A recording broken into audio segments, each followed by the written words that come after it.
வணக்கம். இது சுட்டுவிரல் செய்திகள். அனைவருக்கும் தமிழ் சிங்கள புத்தாண்டு நல்வாழ்த்துக்கள். தொடருந்து சேவைகள் ரத்து. பொதுமக்களுக்கு வெளியான முக்கிய அறிவிப்பு.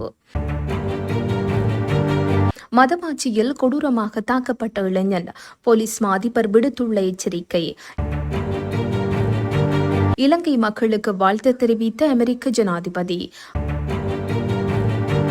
அதிகரிக்கும் ஆழ்துளை கிணறுகள். நிலத்தடி நீர் ஆபத்தில். ஸ்டீலுக்கு தக்க பதிலடி கொடுத்த ஈரான். கொந்தளிக்கும் அமெரிக்கா. சில அலுவலக தொடருந்துகள் இன்று ரத்து செய்யப்பட்டுள்ளதாக அறிவிக்கப்பட்டுள்ளது. குறித்த தகவல்களை இலங்கை தொடருந்து திணைக்களம் தெரிவித்துள்ளது. எனினும் நகரங்களுக்கு இடையில் தொடருந்து சேவைகள் வழமை போன்று இடம்பெறும் என திணைக்களம் குறிப்பிட்டுள்ளது. இதேவேளை விசேட நேர அட்டவணையின் கீழ் 6 தொடருந்துகளை சேவையில் ஈடுபடுத்த திட்டமிடப்பட்டுள்ளதாகவும் தொடருந்து திணைக்களம் தெரிவித்துள்ளது.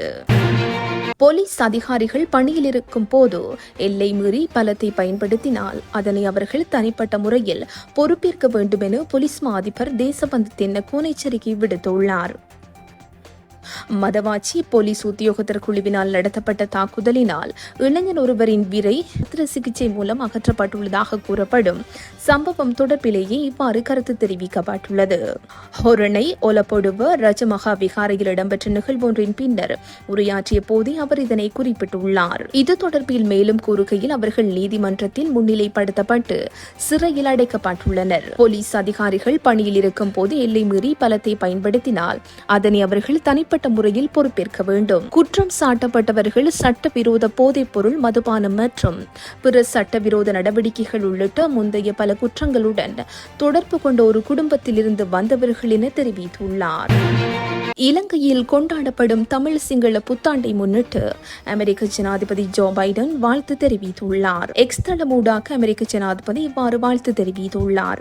தாமும் தமது பாரியார் ஜில் பைடனும் தமிழ் சிங்கள புத்தாண்டு வாழ்த்துக்களை தெரிவித்துக் கொள்வதாக குறிப்பிட்டுள்ளார். உலகம் முழுவதிலும் இந்த வாரத்தில் கொண்டாடப்பட்டு வரும் பல்வேறு நாடுகளின் கலாச்சார நிகழ்வுகள் தொடர்பில் அமெரிக்க ஜனாதிபதி வாழ்த்து தெரிவித்துள்ளார். இதன் ஒரு அங்கமாக தமிழ் சிங்கள புத்தாண்டு வாழ்த்தினையும் தெரிவித்துள்ளார்.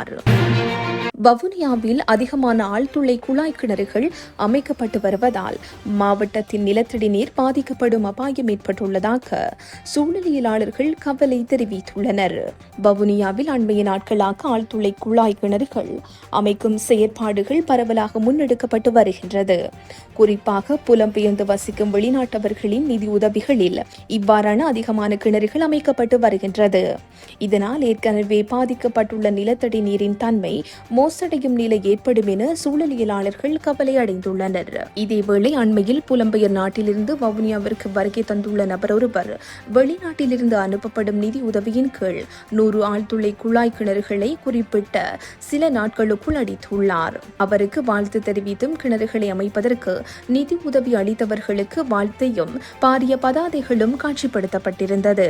எனவே ஆழ்துளை கிணறுகளை அமைப்பதனால் ஏற்படும் எதிர்கால அபாயங்கள் தொடர்பாக அறிந்து கொள்ளாமல் இவ்வாறான செயற்பாடுகளுக்கு நிதியுதவிகளை வழங்குவது பொருத்தமானது அல்ல என சூழலியலாளர்கள் எச்சரித்துள்ளனர்.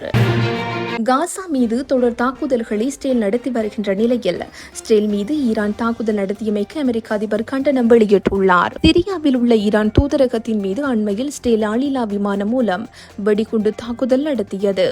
இதில் ஈரானிய முக்கிய தளபதிகள் கொல்லப்பட்ட நிலையில் இஸ்ரேலுக்கு தகுந்த பதிலடி கொடுக்கப்படும் என ஈரான் தெரிவித்திருந்தது.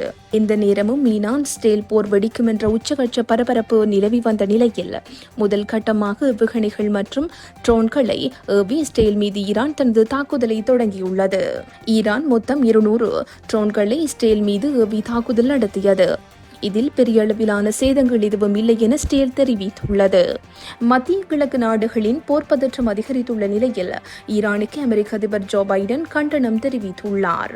இத்துடன் இன்றைய பிரதான செய்திகள் நிறைவு பெறுகின்றன.